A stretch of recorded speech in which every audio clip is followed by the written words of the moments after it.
Don't blink, it's your boy Ing. Welcome to another video. Welcome to another show. Guys are doing well. Kids are having a fantastic freaking fucking day. Today we're talking about my mom. We're making a video for the Creating Vendetta playthrough, playlist. Sorry, and we're talking about people that influenced me, and my mom, of course, influenced me.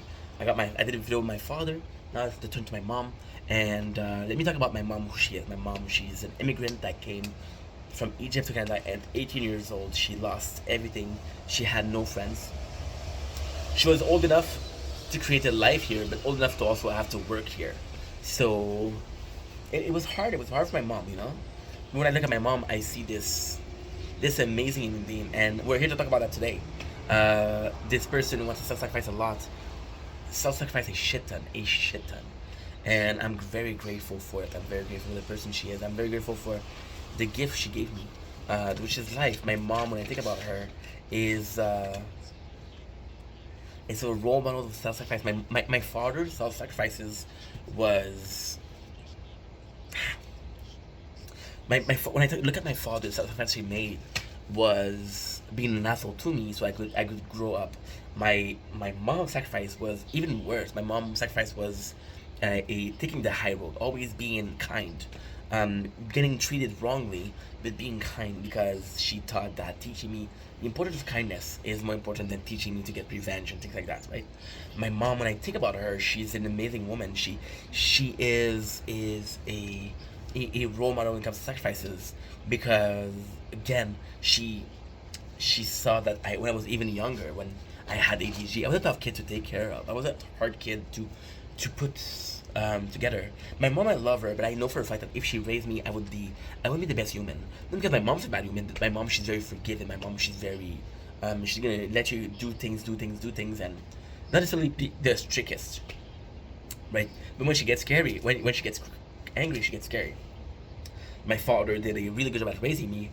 My mom would have did also a good job at raising me, but I would have been led to be me, which wasn't a good person. I got put back on the right track, and I'm thankful for that. But my mom also sacrifices was she was willing, and I was angry at her for a long time. For a long time because of that. My mom was willing to put me and my father care because she knew he was doing a better job, right? My mom was wanted to leave me in or not a foster home, but a home of not kind of delinquent. So you'd have to be a better person, right?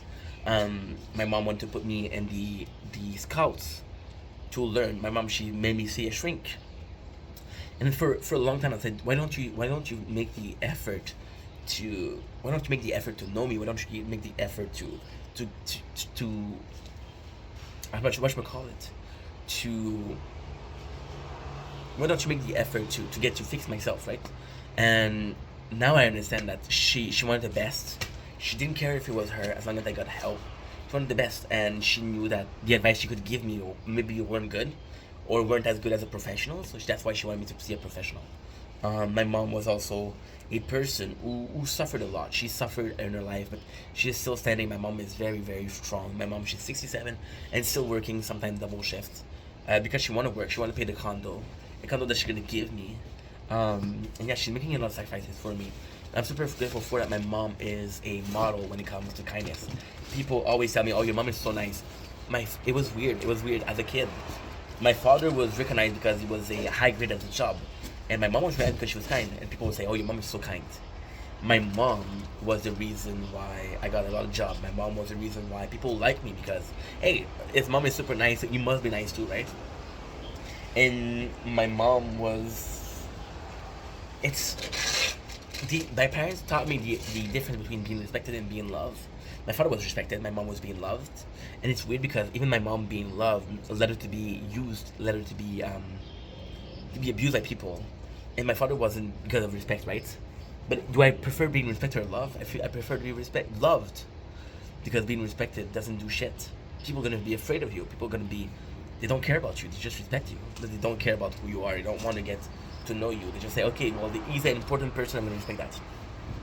My mom was also my mom. She's the kind of person that helps me a lot. She's gonna cook for me. She made me an appointment at the dentist at the glasses, just because she said focus on creating content.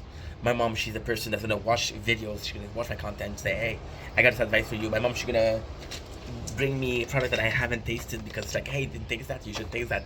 Actually, pretty good."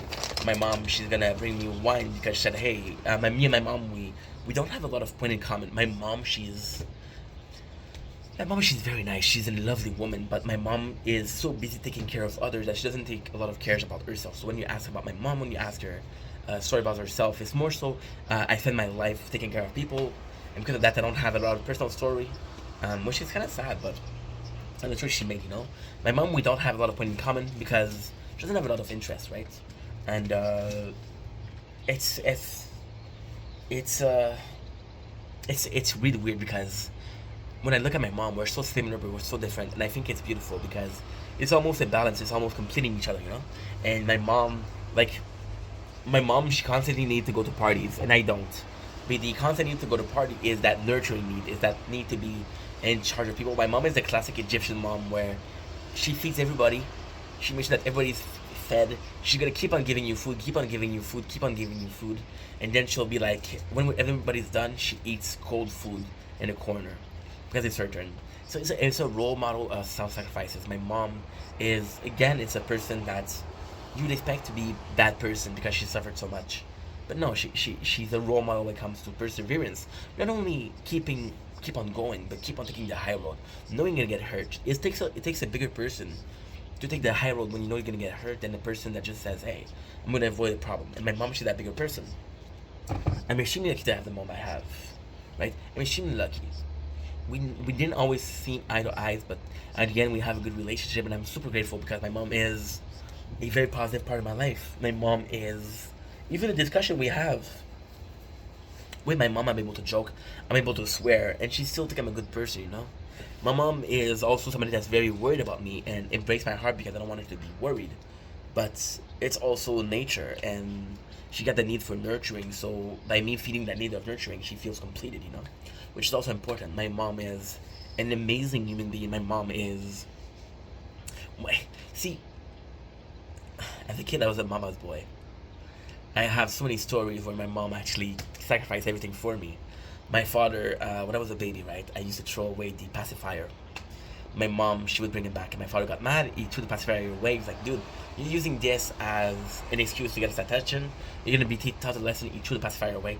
My mom would take me out, and he would take me out, and she would take me out, sorry, and feed me the pacifier. My mom was also a very wounded person. My mom, she wanted a kid. She wanted a kid. My father wanted a kid. My mom, she needed a kid. She needed to be a mom. It was one of her dream, right? My father was like, "Well, if it doesn't happen, it doesn't happen." I'm not that we had a kid, but if it didn't happen, it didn't happen. And my mom, I was supposed to have a sister, but she died. The fact that they said you might not be able to have kids, that I was. You see, if my sister didn't die, my mom wouldn't be so worried about me. But that's the way it is. I was a mama's boy. My mom was willing to forgive me for everything. My mom looked the other way when I was cut with a knife at school. My mom looked the other way when I brought weed home. Not because she didn't care, but because I was a baby. My mom could excuse me murder, and that's pure love. And there's part of me that understands that pure love isn't a good love because you have to tell somebody, "Hey, what you're doing is wrong." This pure love is willing to sacrifice everything because that person means so much to you.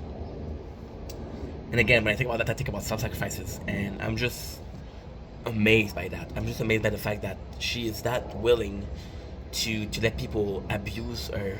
Not nowadays, no, because she doesn't work. But the most heartbreaking story she told me, she was working at this company, right, for 20 years, and they went through her desk without telling her because they were looking for a paper, but they didn't tell them they were looking through her desk. So even after 20 years, she didn't feel respected, and that made her cry. That made her cry. My mom is the kind of woman that you want to protect. My mom is the kind of woman that, not because she's weak, but because she deserves better, right? My mom, she's so fucking kind. She's so fucking kind. People care about her a lot, you know? And it's a beautiful thing, but it's also a sad thing because are they caring about her because they feel like they need to protect her or because she's nice? You want to protect nice people in life. My mom is also 5 foot. So people see her and say, "Oh, and she's old. So poor older woman. But my mom, she's strong. My mom, she's willing to work a lot. My mom, she's if you look at her, if you look at how healthy she is, and I'm lucky, I'm very lucky. I have two very healthy parents. At 67, if you look at them, they're very very healthy. Like I'm from hard work too. But yeah, my mom. The nicest memory that I have with my mom is watching some shows like MasterChef, and we spent time together, and it was so nice. And I'm very grateful for my mom because my mom was also willing to sacrifice everything for me. She sacrificed her relationship. She sacrificed with my father, with her boyfriend. After that, she sacrificed everything for me. She was willing to take an apartment for me. She was like, willing to move for me. She's the woman that so sacrifices. If my mom had the choice to die today to save me, she would. And that's why it's sad because would I die for my mom? Yes. Yes. Do I want to die for my mom? No.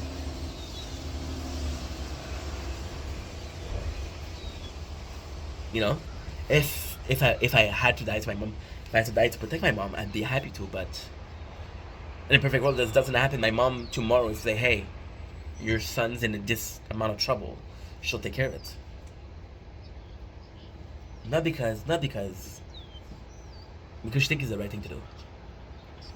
My mom cuddled me a lot. My mom was overprotective of me, enabled me a lot, and that was a bad thing. That was a bad thing. My mom gave me too many chances as a kid, and it didn't help me become this independent person or become this adult person.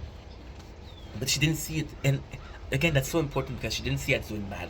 She saw it as being a mom. She saw it as being an amazing human being. My mom is funny because my grandmom, her mom, moved countries, so she did not have to be an abusive with her abusive father. My grandfather wasn't that good of a person. He wasn't the best person ever. He wasn't a really good person, sadly. And my mom got the blunt of it. My grandma, she moved country for her. My grandma, she was super super nice with my mom. My grandma did the same thing my mom did. So my mom was presented that, and she didn't know better, and she did what she thought was right. Now, again, I know that me enabling a kid is possibly not the best thing, but she didn't have any bad intention, and more than that, she was willing to say. My mom is willing to be like. She's willing to say, hey, um, my mom, she is willing to say, yeah, he did that. She's able to forgive that. She's able to see that she called me, and because it was, don't worry about making problem. Even if my father wasn't there, and that's the crazy thing. My father was really strict, and because my father was really strict, he put me in the right direction, if you will, the more independent direction. But my mom, even though if she took care of me, and I would be a very dependent, very selfish person, she would protect me. My mom is the kind of mom that's gonna take care of you since the day you die, and I feel like a lot of parents would. But yeah, and I fucking love that. I'm very grateful for that. My mom to this day, she makes enough. She makes a lot of sacrifice for me. My mom to this day, she is this person that is able to. She's able, like, going to see a shrink with my mom, right? Um, I was like, Mom, ask me a question, like, take care of me, and like, don't trust a stranger. But the intention was like, I'm gonna get you help. You need help. It wasn't. I'm not able to. I'm gonna give you the best help I can because I want nothing but the best for you. You see, and I'm grateful for that. I was angry at her because she brought me the shrink. I was like, dude, I'm not crazy. You're treating me like I'm crazy. She was just trying to help. She was trying to help, and I was defensive when she was trying to help. There was this communication barrier, not because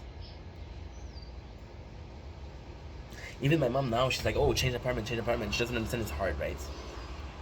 But every time that she says change apartment, or get something bigger, or it's not in a fashion of, dude, you need to do better. It's in a question of, and I have to understand that, and it's hard to understand that. But when she says, oh, she keeps on telling me getting a new apartment.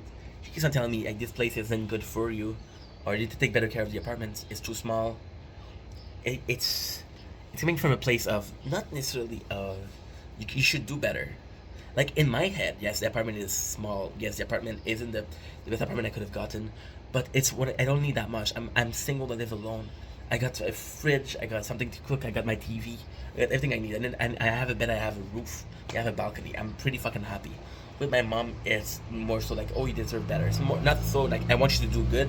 It's more so you deserve better. And that's it. It's completely different. Completely fucking different. And that's hard to understand. That's hard to realize. Anywho, I love you guys. Take it easy. Peace.